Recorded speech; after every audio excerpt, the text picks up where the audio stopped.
여러분 안녕하십니까? 김용삼입니다. 오늘도 변함없이 토요일 오후 빈 강의실에서 빈 의자를 바라보며 이 동영상을 촬영하고 있습니다. 하루빨리 코로나 사태가 진정이 돼서 여러분들하고 같이 대화하고 호흡하면서 강의가 진행될 날을 기다려 보겠습니다.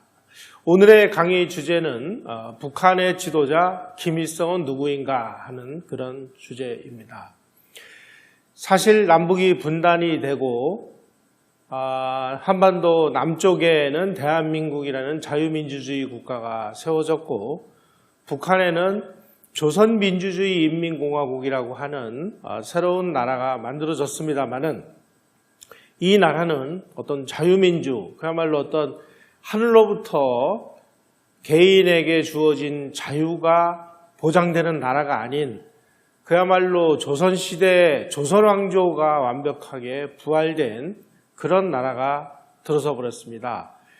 그 첫 번째 지도자라고 우리에게 알려진 김일성은 과연 누구인가?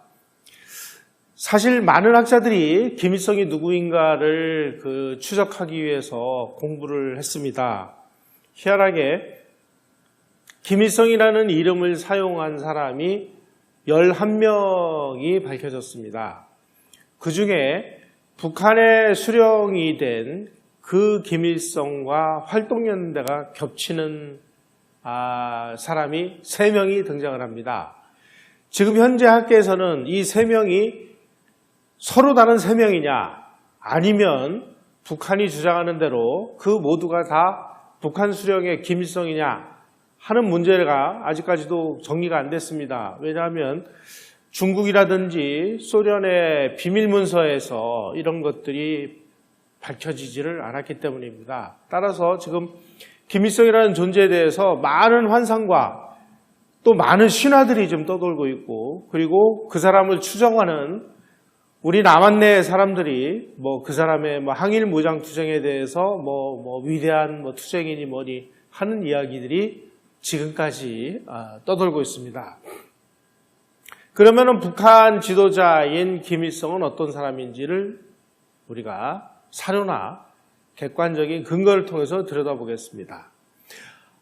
북한 김일성은 본명이 김성주입니다. 그런데 김일성이라는 이제 가명을 사용을 했어요. 그 가명이 본명처럼 돼버렸는데 그 한자 표기가 가명의 한자 표기가 3가지가 나옵니다. 여기 보시는 대로 날일자를 쓰는 그 김일성이 있고 하나일자를 쓰는 김일성이 또 있고 또 별성자를 쓰는 그런 김일성도 있고 하여간 가명도 한자 표기가 4개나 되고 자기 본명인 김성주도 한자 표기가 3개나 됩니다. 그야말로 좀 희한한 그 사람이죠. 어떻게 이름이 이렇게 달라질 수 있을까? 사실 김일성이라는 그 이름은 진짜 모델이 2사람 정도로 추정이 되고 있습니다. 한 사람은 1887년 한경남도 북청 출신으로 일본 육사를 졸업을 하고 일본 육군 소위로 임관을 한 김경천 혹은 김광서로 알려진 사람입니다. 김광서가 본명이고 김경천은 나중에 이 사람이 게릴라 활동을 하면서 이제 이름을 바꿨는데 이 사람을 김일성이다 이렇게 이야기를 합니다. 이 김광서는 일본 육사를 졸업을 하고 그리고 탈영을 해서 지석규 그러니까 나중에 이제 지청천 장군이라고 불리는 분하고 만주로 망명을 해서 만주에서 신흥무관학교에서 독립군을 양성을 했던 그런 사람입니다. 나중에 러시아 적군에 가담을 해서 싸웠고 그리고 중앙아시아로 강제 이주를 당해서 그곳에서 사망을 했던 사람입니다. 이 사람이 이제 김일성으로 알려졌습니다. 또 한 사람의 이 김일성의 모델이 있습니다. 이 사람은 1907년에 봉기를 한 의병투쟁 과정에서 실제 의병으로 활동했던 함경남도 단천 출신의 의병장인 창희라는 사람입니다. 이 사람도 김일성이라는 그런 가명으로 활동을 했고 그래서 요 두 사람의 전설과 같은 항일투쟁 일화들이 모여서 김일성 신화라는 것이 만들어졌습니다. 그래서 만주에서 독립운동계를 한다는 사람들은 너도 나도 김일성이라는 이름을 가지고 활동을 하게 됐고, 그렇게 김일성이라고 불리면 그래도 뭔가 지명도도 있고 그러니까 예우를 받았던 그런 상황이 되겠습니다. 김성주의 그 부모님들을 알아보도록 하겠습니다. 김성주는 1912년 4월 15일 평양의 만경대에서 출생을 했고요. 아버지는 김형직인데 이 사람은 평양 숭실학교를 졸업을 했습니다. 숭실학교는 그 서양 선교사들이 세운 미션 개통학교입니다. 그래서 김형직은 기독교의 그 깊이 연관이 있는 그런 사람으로 알려져 있습니다. 그리고 세브란스 의전에 그 입학을 했다가 졸업을 못했다라는 그런 기록들이 있습니다. 이분은 민족주의 그 기질이 좀 있었는지 민족주의 집단에 가담해서 그 활동을 하다가 투옥한 경력도 있고, 그리고 만주로 건너가서 장백현 일대에서 가짜 세브란스 의대를 졸업한 의사 면허증을 갖다 놓고, 사실은 면허가 없는데 이제 가짜 의사 역할을 해서 돈을 많이 벌어서 일본군 정보에 의하면은 장백현 일대에서 가장 첫째 가는 부자가 김형직이었다, 이렇게 기록들이 나와 있습니다. 어머니로 알려진 강반석은 서북 지역에서 아주 유명한 기독교 장로인 강도둑의 딸입니다. 따라서 이 김성주는 어렸을 때서부터 기독교의 영향을 많이 받았던 것으로 그렇게 추정이 됩니다. 그래서 나중에 그 김일성이가 만드는 주체사상이라는 걸 들여다보면 기독교의 프로토콜을 많이 가져다가 그 외양을 흉내낸 모습들이 많이 보입니다. 하나님 자리에 김일성을 갖다 놓고, 그 다음에 예수님 자리에 김일성의 아들 갖다 놓고 이런 식으로, 그리고 십계명을 유일사당 10대원칙하고 비교를 해보면 상당히 유사한 모습들이 많이 있습니다. 이런 어떤 면에서 보면은 기독교 집안에서 태어나서 잘못된 길을 감으로 인해서 아주 사이비 종교를 만들어낸, 주체사상이라고 하는 이 사이비 종교를 만들어내는 그런 역할을 했다라고 이해할 수 있겠습니다.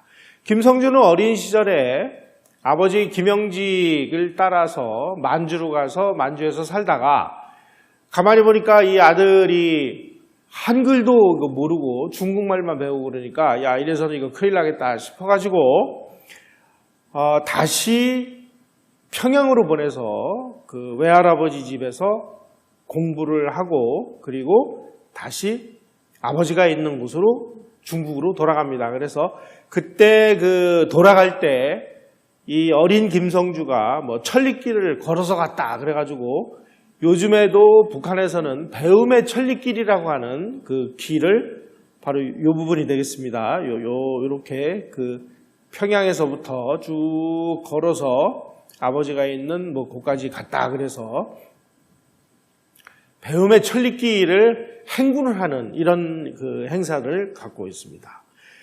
그리고 다시 그 아버지가 있는 곳으로 가서 그 만주의 무송소학교를 졸업을 했고, 그리고 민족주의 교육기관인 화성의숙이라는 곳을 입학을 했습니다만은, 입학을 한 지 불과 몇 개월 안 돼서 그 자퇴를 하고 중국인들이 다니는 길림 용문중학교라는 곳으로 얼마 후에 다시 이전을 합니다.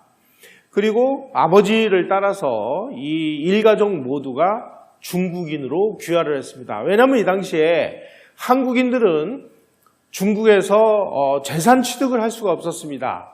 토지라든지 집이라든지 이런 것들을 취득할 수가 없으니까 뭔가 좀 사업을 한다거나 또 농사를 좀 지으려고 하면은 중국 국적을 가져야만 이런 재산을 취득할 수 있었기 때문에 김형직도 일가족 모두가 중국인으로 귀화를 했습니다.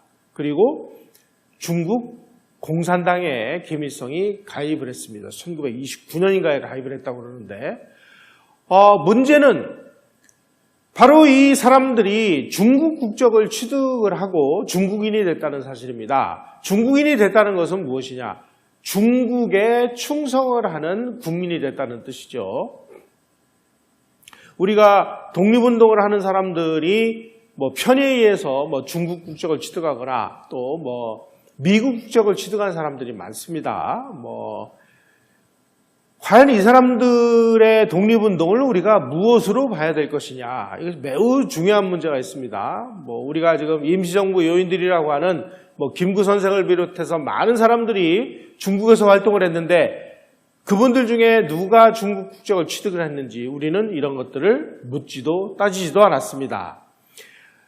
미국에서 외교 독립운동을 추진했던 이승만 박사는 끝까지 미국 국적을 취득을 하지 않음으로 인해서 이분이 원래 가지고 있던 대한제국은 일본에 합병이 돼서 없어졌고 또 일본 국적을 취득하지도 않고 미국 국적을 취득하지도 않았기 때문에 무국적자 신분으로 활동하라고 많은 어려움을 겪습니다만은 어쨌든지 간에 끝까지 미국 국적을 취득을 하지 않았습니다.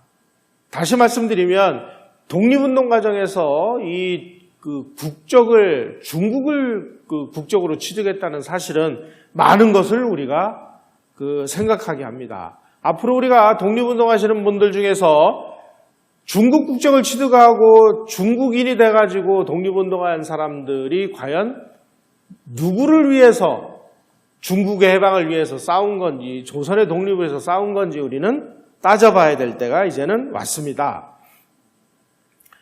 흥미로운 것은 김영직은 민족주의적인 생각이 좀 강해서 그런지 민족주의적인 계열의 독립군에게는 약도 지어주고 치료도 해주고 활동비도 제공해주고 부자였으니까요. 그랬습니다마는 공산당 계열의 이런 독립군들은 쳐다보지도 않았다고 그럽니다. 그러다 보니까 이 공산당 계열의 독립운동하는 사람들이 우리는 왜 안 도와주느냐 그래서 잡아다가 반동이라고 테러를 가했는데 그 테러의 후유증으로 사망을 했습니다. 졸지에 외국에 가서 아들 셋을 남겨놓고 아버지가 공산당에게 맞아가지고 죽는 바람에 이 집은 풍비박산이 나고 말았습니다.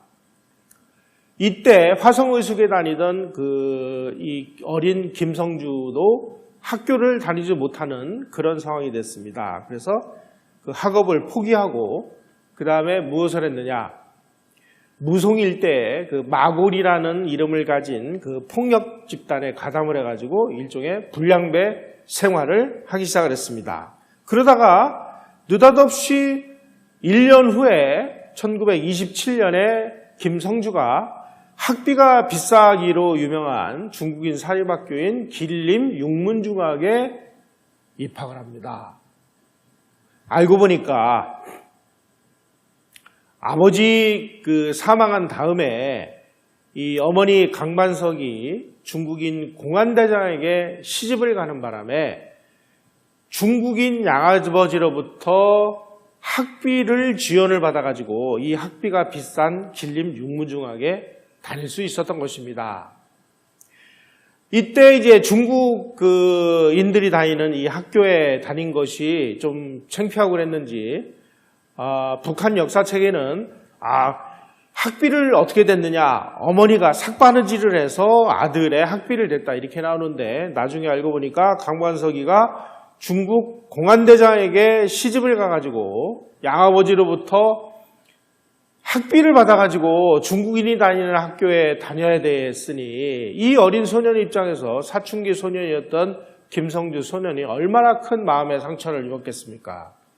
그래서 이때서부터 아주 심성이 비뚤어지게 돼가지고 문지아로 돌변하게 됩니다. 그래서 공산주의 서클에 가담을 하고 그 공산주의 서클에 가담한 것이 들통이 나가지고 체포령이 내려지니까 도망을 갔습니다. 도망을 감으로 해서 이 김성주의 학력은 길림 육문중학교 2학년 중퇴에서 학업이 끝나게 됩니다. 바로 이 사진이 길림 육문중학교 다니던 시절의 김성주 사진이 되겠습니다. 지금도 길림 육문중학교에 가면 김성주가 앉아 있었던, 김성주가 공부했던 그 교실을 기념관으로 꾸며놨고요. 그리고 마당에다가는 이런 식의 그 동상을 세워놨습니다. 자, 이제 학교에서 이제 공산당에 가입했다가 도망을 갔으니 이제 갈 곳이 없어져서 어디로 갈까 고민하다가 장충 근처에 이통현 고유수라는 곳에서 아주 조선 사람들을 뭐 독립운동을 한다 하면서 조선인들을 보여준다는 명목으로 그 사람들을 아주 갈취하고 있었던 이종락이라는 부대의 말단 대원으로 가입을 하게 됩니다. 바로 여기에서 무슨 살인, 폭행, 테러 이런 그 활동에 가담을 해서 체포령도 내려져서 도망도 가고 이런 생활을 합니다. 한마디로 얘기하면은 그야말로 좀 깡패 생활을 했다 이렇게 이해하실 수 있겠습니다. 이런 깡패 생활을 통해서 이 공산혁명이라는 이름을 걸고 사람을 죽여도 테러를 가해도 재산을 뺏어도 모든 것이 정당화되는구나 하는 이런 이상한 그 논리를 이 청년이 취득을 하게 됩니다.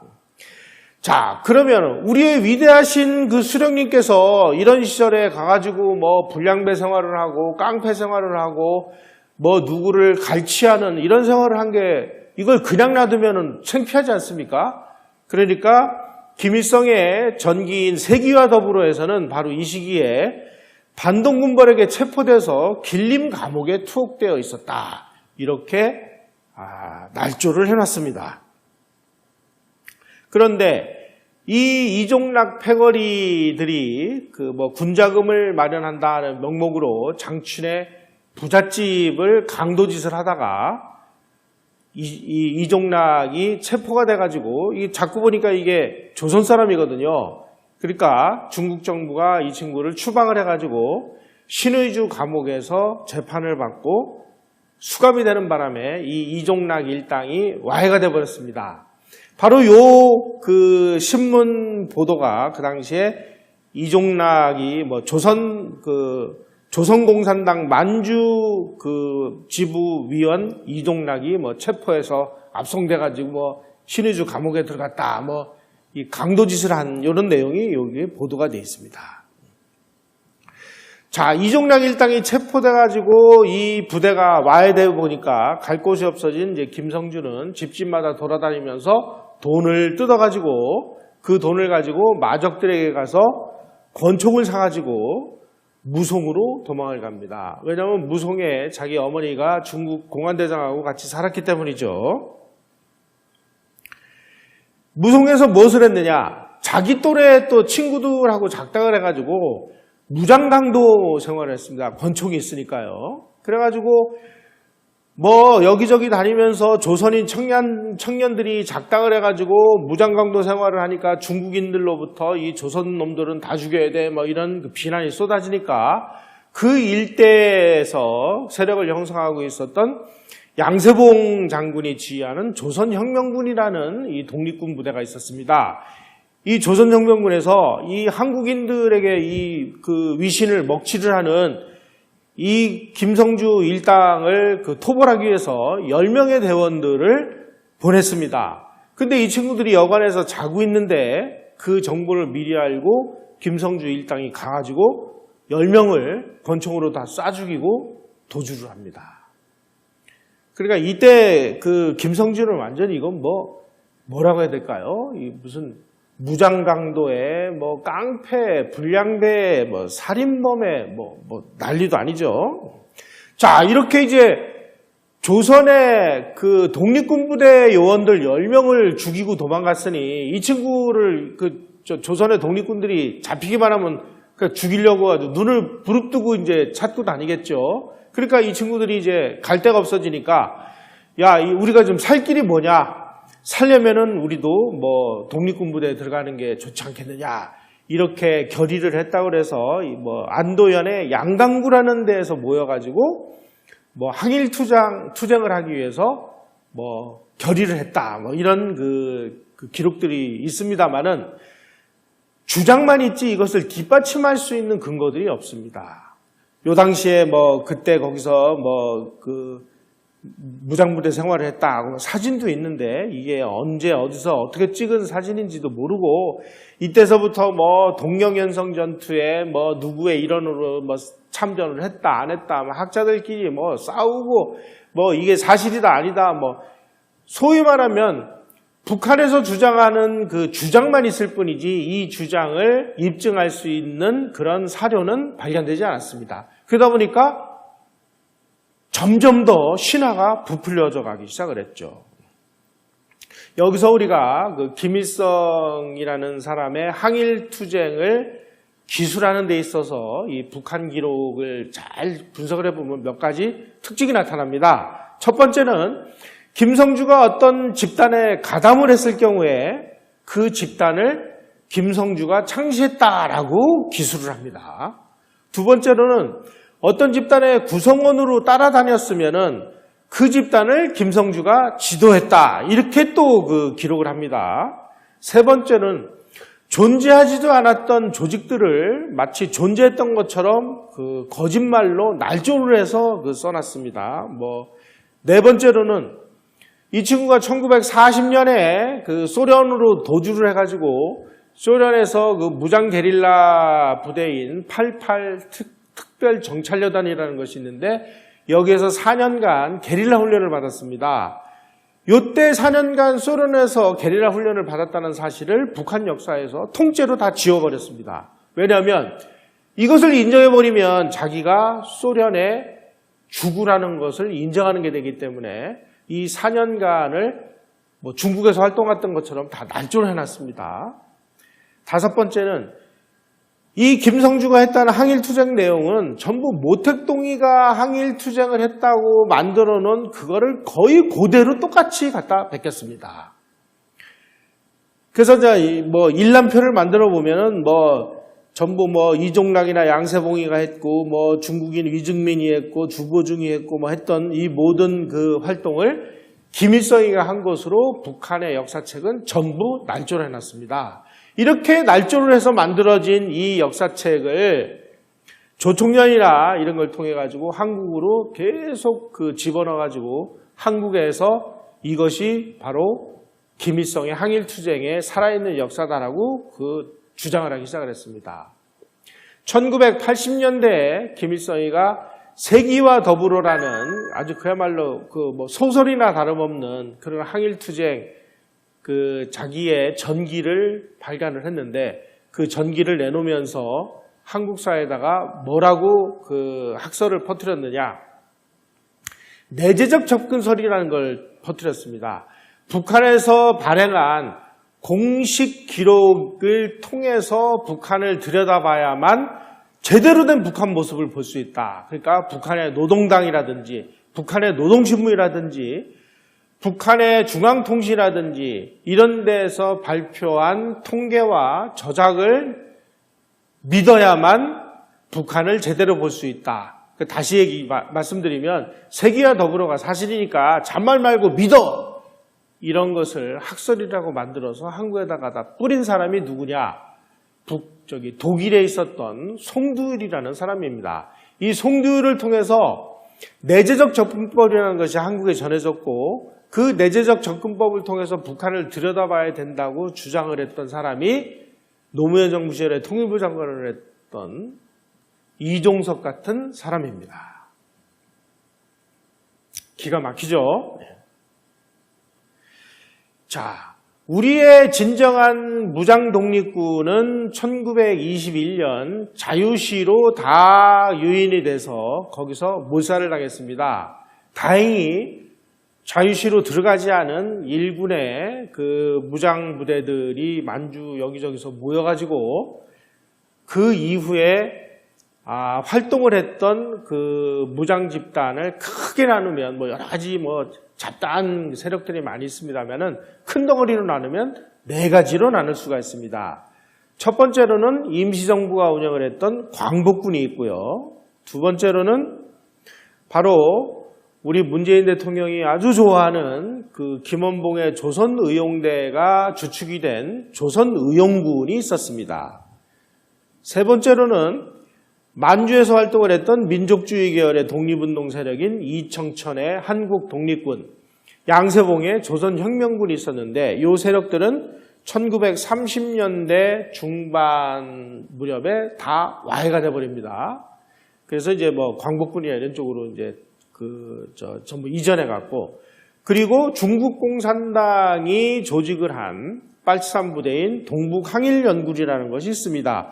바로 이 동북항일연군에 북한 수령이 된 김일성이가 자기가 여기서 활동을 했노라라고 주장을 하는데, 이것도 주장만 있을 뿐이지 이것을 입증할 수 있는 근거는 하나도 없습니다. 그러니까 이거를 어떻게 믿어야 되는 건지, 뭐 어떻게 되는 건지 학자들도 뭐 멘붕 상태예요. 그런데 여기서 아주 의미심장한 부분들이 있습니다. 바로 이러한 그 무장 세력들이 우리는 이러이러한 것을 위해서 활동을 한다라고 하는 활동 목표와 행동 강령을 문서화해 놓은 것들이 있습니다. 광복군의 활동 목표와 행동 강령은 뭐라고 되어 있느냐? 중화민국과 합작하여 우리 두 나라의 독립을 회복하고 저 공동애적인 일본 제국주의자들을 타도하기 위하여 연합군의 일원으로 항전한다. 그래서 조선의 독립과 해방을 아주 명문화로 해놨습니다. 저 연안으로 도망가서 그 모택동 휘하에서 활동을 했던 조선의용군도 활동 강령 행동 지침에 조선의 광복과 독립이라는 것이 명문화되어 있습니다. 전 화북의 유망한 조선 청년들이 단결해서 조국 광복이 대업에 참가하게 할 것, 일본 제국주의 하에 있는 조선 통치를 전복하고 독립자유한 조선민족의 공화국을 건설할 것. 이게 이 사람들의 행동 강령과 활동 목표입니다. 자, 그런데 김성주가 뭐 자기가 뭐 거기 있었다고 주장하니까 우리가 뭐 일단 믿어봅시다. 동북항일연군의 활동 목표와 행동 강령이 무엇이냐 하는 것이 사실은 중요합니다.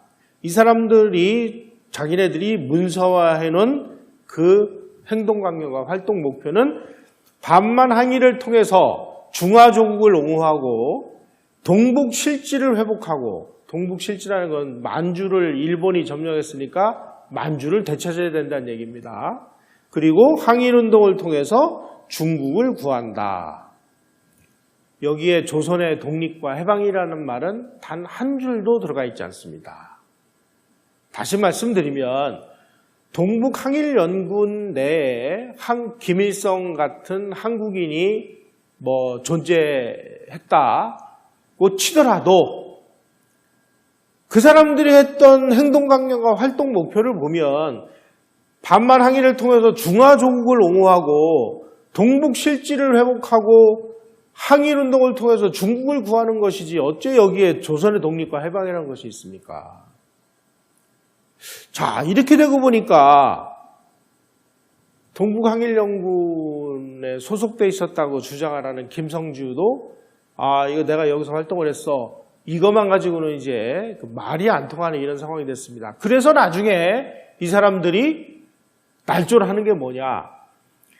바로 독립군들이 만주에서 중국 사람들만을 위해서 싸운 게 아니라 우리도 강을 건너서 조국으로 진공을 해서 조국의 독립과 해방을 위해서 싸웠다라는 알리바이를 만들기 위해서 날조해낸 것이 보천보 전투라는 것입니다.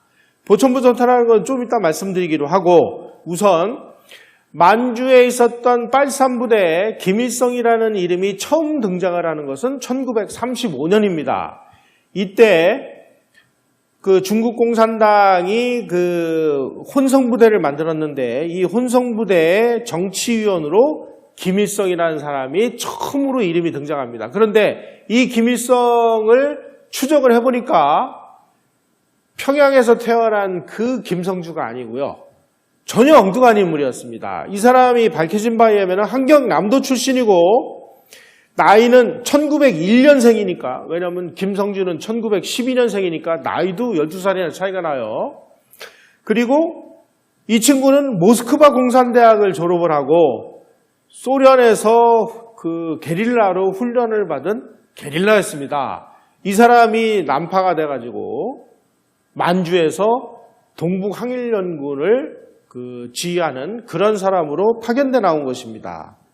그래서 우리는 이 사람을 1번 김일성이다 이렇게 얘기를 하는데 1번 김일성은 사실은 따지고 보면 평양에 있는 그 김성주하고는 완전히 다른 인물입니다. 자, 그런데 중국에서는 이 사람도 평양에서 난 김성주래요. 김성주가 11명인데 11명이 한 모든 활동은 다 우리 위대하신 수령님이 하셨대요. 그러다 보니까 이제 이 환각의 전투가 만들어지는 거죠.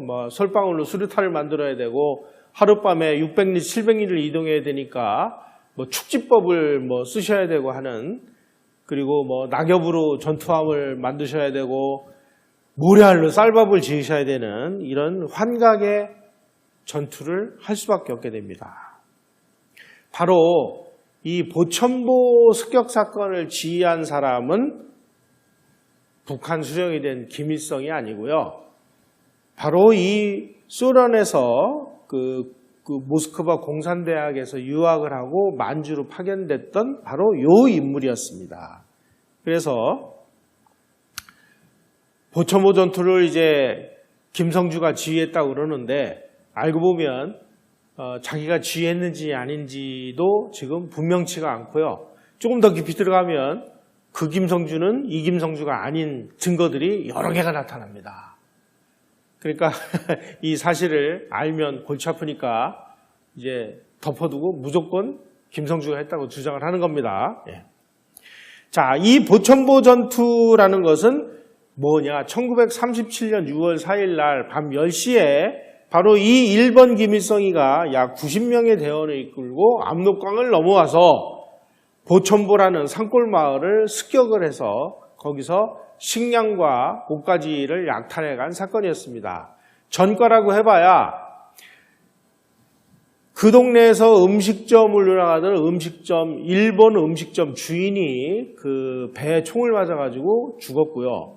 그 다음에 파출소에 그 일본 순사 딸 젖먹이 2살짜리가 유탄에 맞아가지고 죽은 게 전과의 전부입니다. 근데 이게 아주 어마어마한 그 습격 사건인 것처럼 날조가 된 것은 뭐냐? 동아일보가 호해를 뿌렸기 때문입니다. 이 동아일보 기자가 뭔지는 모르겠는데 하여간 이 보천보 전투를 이런 식으로 뻥튀기 해가지고 보도를 하는 바람에 김일성이라는 이름이 조선 팔도에 이제 다 알려져가지고 이제 전국구 스타로 데뷔를 하게 됩니다. 바로 그 호해를 만들었던 이 동판을 동아일보 그 사장인지 회장인지가 김대중 정부 때 그 언론인 사주들 그 북한 방문할 때 이거를 금으로 동판을 떠서 김정일이에게 선물을 했다라는 그런 기록들이 있습니다. 자, 우선 그 보천보 전투를 그 북한 수령이 된 김성주가 지휘했다는 근거도 없지만 도대체 이런 엉터리 젖먹이 하나 유탄 맞아 죽고 일본 음식점 주인 총 맞아 죽은 게 다인 이 산골마을 습격 약탈 사건을 그야말로 경천동지할 위대한 항일 무장투쟁이라고 주장하는 이유가 뭘까요? 아까 말씀드린 대로 김일성이는 동북항일연군에서 중화조국을 옹호하기 위해서 활동을 했는데 자기가 어떻게 조선의 독립과 해방을 위해서 투쟁했다고 주장할 수가 있겠어요. 그러니까 알리바이를 만들기 위해서 우리도 압록강을 건너서 조국으로 진공을 해서 국내 진공이죠. 그래서 일본인들을 습격을 해가지고 일본 경찰을 타도했다. 이것이 위대한 항일투쟁 아니고 뭐냐라고 뻥튀기 하기 위해서 이 보천보 전투를 이런 식으로 위대한 전투로 만들어버린 것입니다. 이 공산당들은 어차피 거짓말로 이루어진 거기 때문에 자꾸 거짓말을 합니다. 이왕 거짓말을 할 바에야 큰 거짓말 합니다. 그래서 뭐라고까지 이제 주장을 하느냐. 내가 만주에서 중국인들을 위해서 투쟁한 것이 아니라 백두산을 중심으로 해서 조국의 그 통일과 조국의 해방을 위해서 싸웠노라. 이렇게 주장을 합니다. 그래서 백두산에다가 미령을 만들어가지고 미령에서 독립전쟁을 지휘를 했고, 그리고 하바롭스크에서 낳은 김정일이를 백두산 미령에서 낳았다고 다 날조해놨습니다. 그래서 어느 날 김일성이가 학자들한테 야, 그 백두산 미령 자리 찾아, 그리고 성역화해, 이렇게 얘기를 했는데 학자들이 3개월 동안을 뒤졌는데 미령 자리가 어디 있어요? 다 사기인데. 그래도 못 찾으니까 야, 그러면 내가 가서 찾아주지. 내가 활동을 했으니까 내가 지리를 잘 알아. 가가지고 아주 그 산세가 수려한 양강도 뭐 어딘가에 여기가 미령이 있던 자리야. 그래가지고 거기다 실제로 미령을 만들어 놓고, 그리고 거기서 김정일이 태어났다고 그렇게 꾸며대고 그 위 봉우리에다가 정일봉 이렇게 새겨놨다는 거 아닙니까? 요 정일봉 아래에 백두산 미령을 날조를 해놨습니다. 그래서 제가 야, 이 김일성이가 진짜 무슨 항일투쟁을 한 것이 맞는지 뭔지 아무리 뒤져봐도 사료가 나오질 않아가지고요. 북한에서 한국으로 망명을 해 황장엽 선생에게 물어봤습니다. 아니, 황 선생님, 선생님이 김일성을 너무나 잘 알지 않느냐? 김일성이가 진짜 항일투쟁을 했습니까? 이렇게 물어보니까 황장엽 선생이 이런 얘기를 하셔요. 나도 그게 궁금해서 수령한테 물어봤다. 아니, 수령님 진짜 항일투쟁 하셨습니까? 이렇게 물어봤더니 김일성이가 이렇게 답하더래요. 야, 우리가 만주에서 무장투쟁을 크게 한 것은 없지만 조금이라도 한 것이 안 한 것보다는 나은 거 아니냐. 나 조금이라도 했단 말이야. 근데 왜 자꾸 이것을 깎아내려고 하느냐. 이렇게 답변을 하더랍니다. 자, 그러면 이 보천보를 습격한 김일성은 누구냐. 이 보천보를 이제 게릴라들이 와서 습격을 하니까 이 일본 순사들이 야, 이거는 국내에서 분명히 내통한 사람들이 있을 것이다 그래가지고 해산 일대 사람들을 전부 잡아다가 수사를 한 것이 해산 사건이라는 것입니다. 그래서 이때 이 김일성 부대를 길안내를 해준 이 박달하고 박금철이라는 사람이 체포가 돼가지고 무기징역을 선고받고 서대문 정무소에 갇혔습니다. 그런데 해방이 됐어요. 그래서 해방이 돼서 이제 풀려나가지고 서울에서 있다가 북한에 보천보의 주인공 김일성 장군이 드디어 입국하셨다. 그래가지고 이 박금철이가 야, 내가 김일성 부대를 인솔을 한 사람이니까 내가 가서 빨리 김일성 장군님을 만나가지고 나도 이제 한 자리를 해야지. 그래가지고 월북을 해서 김일성 장군님을 만나러 갔더니 막 못 만나게 해달라는 거 아니에요. 근데 아니 내가 지금 보천보에 길안내를 했던 박금철인데 김일성 장군님이 나를 모르는 리가 없다. 막 거기서 땡깡을 부리니까 그쪽 안에서 들어오라고 그러더래요. 그래서 들어가서 딱 봤더니 자기가 길안내했던 그 김일성이 아니더라는 거 아닙니까? 바로 요 내용이 남로당의 순회 역할을 했던 박갑동 씨의 책에 상세하게 나와 있습니다. 왜냐하면 그때 이 박금철이라는 사람이 월북을 할 때 남로당에서도 야, 김일성이라는 사람이 도대체 진짜 있는 거냐? 우리 그런 사람이 전설처럼 있긴 있는데 그 사람이 지금 평양에 나타났다 그러니까 어떤 사람인지 가서 조사라도 하자 그래가지고 박갑동 씨가 박금철하고 같이 월북을 해서 박금철이가 김일성을 만나고 왔을 때 박금철에게 들은 얘기를 자기 책에다 쓴 겁니다. 자기가 길안내를 했던 그 김일성이 아니더라는 거 아니에요. 자, 보천보를 습격한 그 김일성이 5개월 후인 1937년 11월 13일 날 무송현 양목전자 산중에서 만주군에게 사살당합니다. 그래서 이제 일본 김일성이 죽었어요. 그리고 나서 이제 이 김일성이가 지휘했던 요 부대가 한동안 활동을 정지를 했습니다. 그러고 있다가 1938년 봄부터 다시 활동을 개시하기 시작을 했는데 그 당시에 만주군 토벌대에서 나가시마라는 사람이 이 토벌대를 지휘해서 이 김일성 이런 소위 말하는 빨치산 부대들을 토벌하는 역할을 했던 나가시마 다마지로라는 사람이 생존해 있을 때 인터뷰에 의하면 새로 등장한 김일성은 누구냐? 간도 용정에서 중학교를 다니던 중에 1930년 5월에 간도 폭동 때 체포됐다가 탈출을 했고 그리고 소련으로 도주를 해서 적군사관학교를 졸업한 후에 만주로 파견된 인물이다. 이것도 그 북한 수령에 된 김일성하고는 다른 인물이에요. 자, 88여단에 소속돼 있었던 김성주의 얼굴은 요겁니다. 북한 그 수령이 된 김일성이죠. 그런데 두 번째로 등장한 김일성의 사진이 남아 있습니다. 바로 요 사진입니다. 안경을 썼고 아주 지독한 근시에다가 얼굴은 빼빼 마르고 요 얼굴과 요 얼굴을 비교해 보시면 이게 같은 인물인가? 같은 인물이 아닐 수도 있죠. 또 같은 인물이 아니라는 증거도 없기 때문에 같은 인물이라고 또 주장을 할 수도 있어요.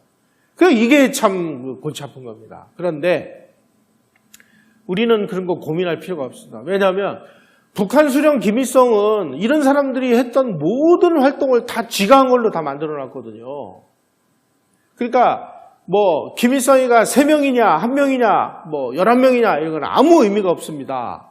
전부 김일성이 했던 행동들은 다 자기가 한 걸로 만들어놨기 때문이죠. 자, 그러면 바로 이 무렵에 진짜 김성주는 어디서 무엇을 했을까? 김성주의 동생이 김영주인데요. 나중에 이 김영주가 북한에서 고위직을 하죠. 이 김영주가 1937년 공기토벌 과정에서 안도현 치안대장에게 그 어린 소년이 잡혔습니다. 소년 빨치산을 하다가. 그런데 이거 어린 소년인데 이걸 어떻게 죽일 수도 없고 이거 감옥에 보낼 수도 없고 그래서 이런 어린애들은 이런 체포조나 이런 치안대장 이런 사람들이 데려다가 양자처럼 길렀다고 그래요. 그래서 이제 이도선 씨 집에서 이제 이 친구를 데려다 놓고 야, 너 어디서 뭐 하던 애냐? 그랬더니 부모님은 사망을 했고 큰형을 따라서 동북항일연군 유격대에서 소년대원으로 있다가 잡혔습니다. 우리 형이 김성주입니다. 니네 형은 뭐하냐? 우리 형도 동북항일연군 유격대원으로서 김일성 부대 소속이었습니다. 이렇게 얘기를 한 걸로 봐서 김성주도 동북항일연군에서 뭐 장교인지 지휘관인지는 모르지만 어쨌든지 간에 거기서 활동을 했던 것은 우리가 인정해줘야 되지 않을까 하는 생각이 듭니다.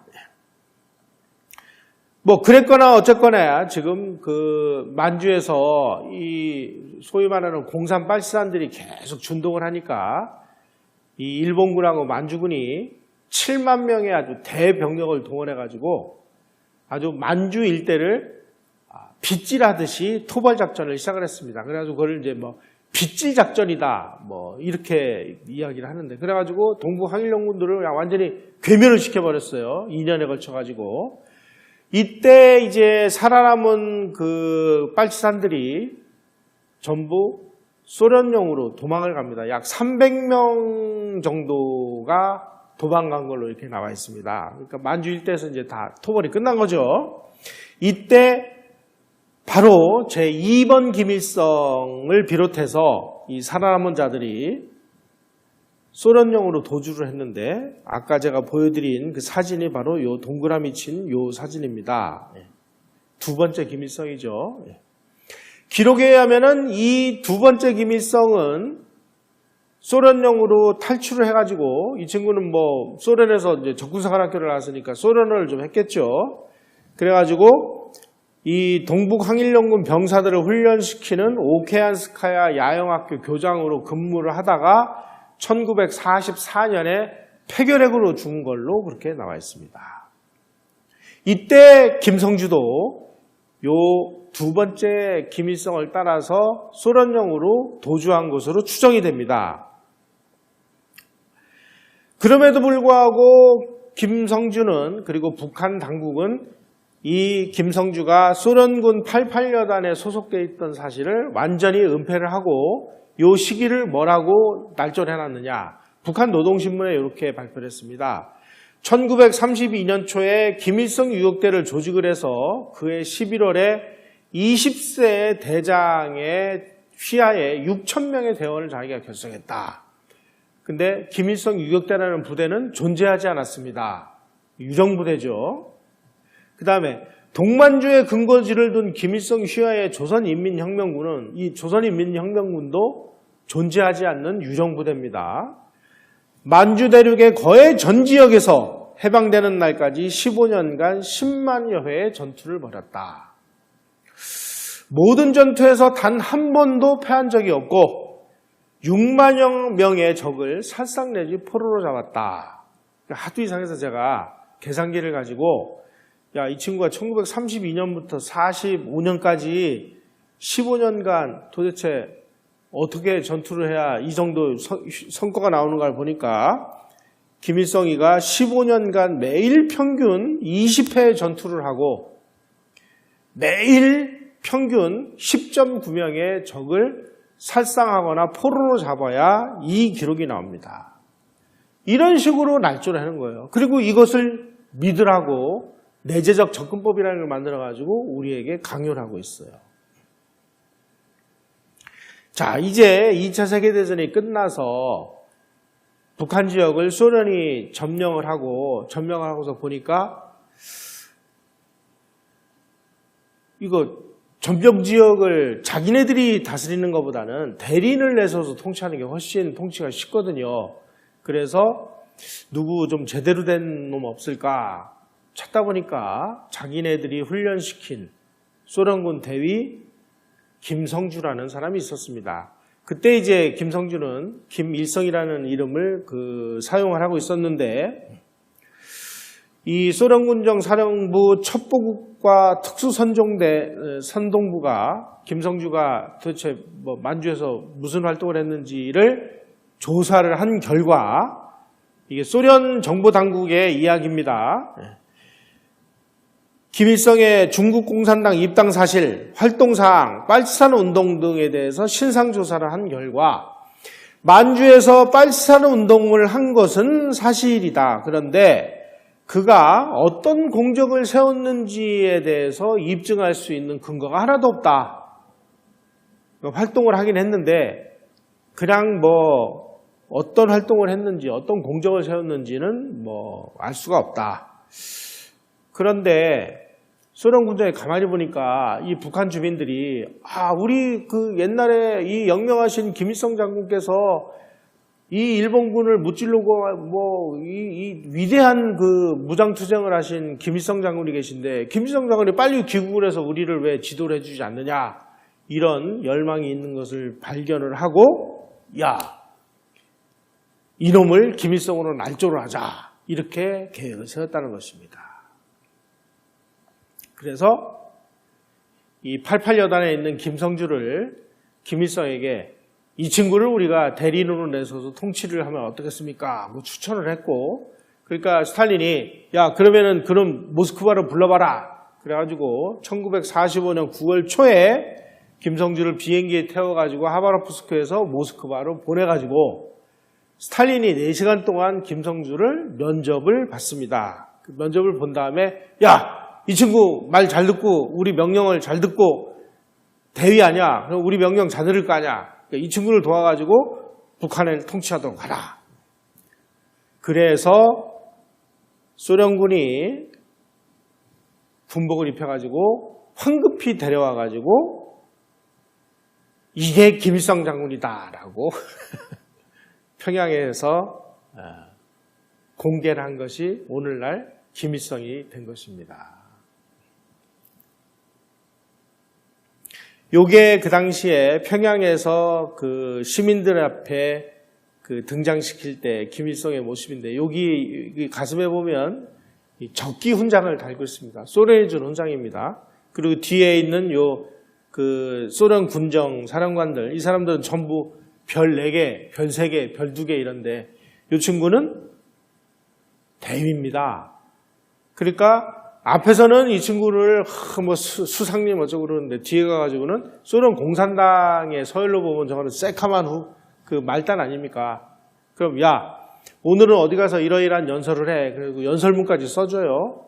그러면 그 연설문을 뭐 소련에 있는 고려인이라고 하죠. 소련계 이사들이 한글로 번역을 해서 김일성에게 주면 김일성이가 가서 그걸 읽고 이 짓을 한 거예요. 그러니까. 김성준은 만주에서 자기가 동북항일연군에 뭐 소속돼 있었다고 하니까 우리가 그걸 인정했다 하더라도 이 친구가 만주에서 본 거는 뭐예요?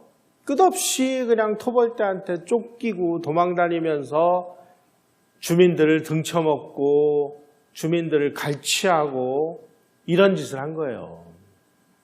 무슨 빨산부대가 보급이 있습니까? 뭐가 있습니까? 뭐 쌀이 필요하면은 주민들을 하나를 납치를 해요. 그래가지고 야 몇 월 며칠까지 쌀 몇 말, 뭐 옷감 뭐 얼마큼, 뭐 그다음에 의약품 이런 거 가지고 와. 어디다 갖다 놔. 안 갖다 놓으면 쥐를 하나 썰어서 보냅니다. 왜냐하면 죽이면은 다시는 이제 물건 안 주니까. 그래도 안 가져오면은 또 뭐 코를 베서 보내고 뭐 이런 짓들 해가면서 주민들을 갈취해서 먹고 살았습니다. 바로 그 시절에 만주에서 만주군관학교를 나와서 일본군 편에 서서 근무를 했던 몇 명의 한국인들이 있었습니다. 정일권, 백선엽, 박정희 뭐 이런 사람들입니다. 최규하도 만주 관리를 했죠. 이런 사람들은 그 당시에 만주를 일본이 소련과의 전쟁에 대비하기 위해서 만주 산업개발 5개년 계획이라는 걸 만들어서 만주를 농업국가에서 중공업국가로 변모시키는 대역사를 진행하고 있었습니다. 바로 그 모습을 견놀로라도 지켜본 것입니다.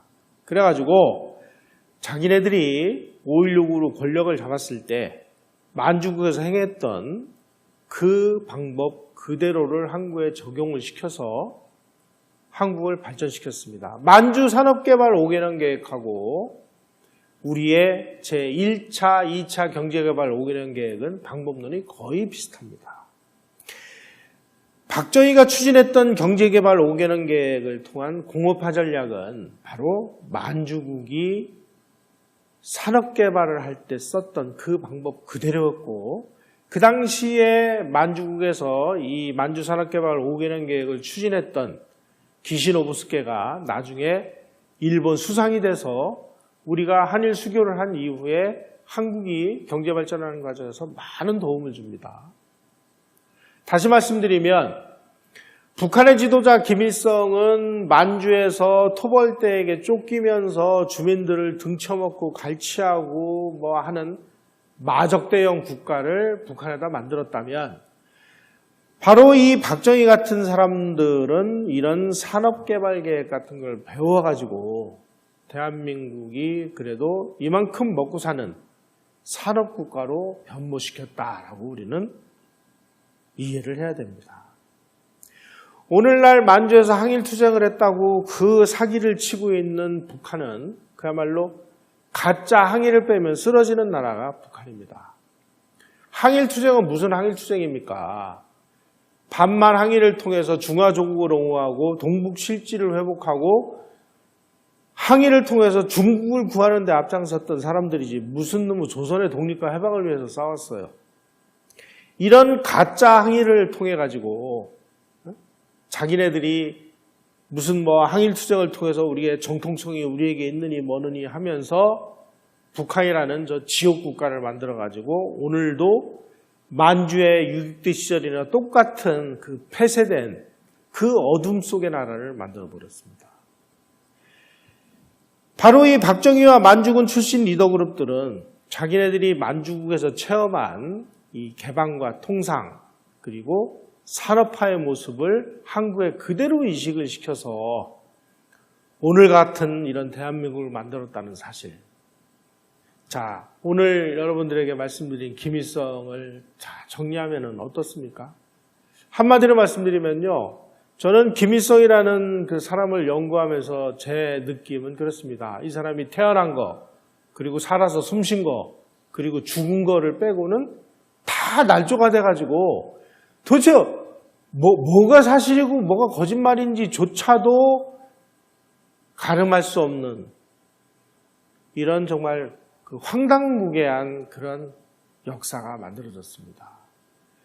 이것을 믿으라고 지금 보천보 항일전투의 최고봉이라고 우리 아이들이 배우는 교과서에마저 이렇게 날조가 된 내용들이 들어가 있으니 이것을 어떻게 하면 좋겠습니까?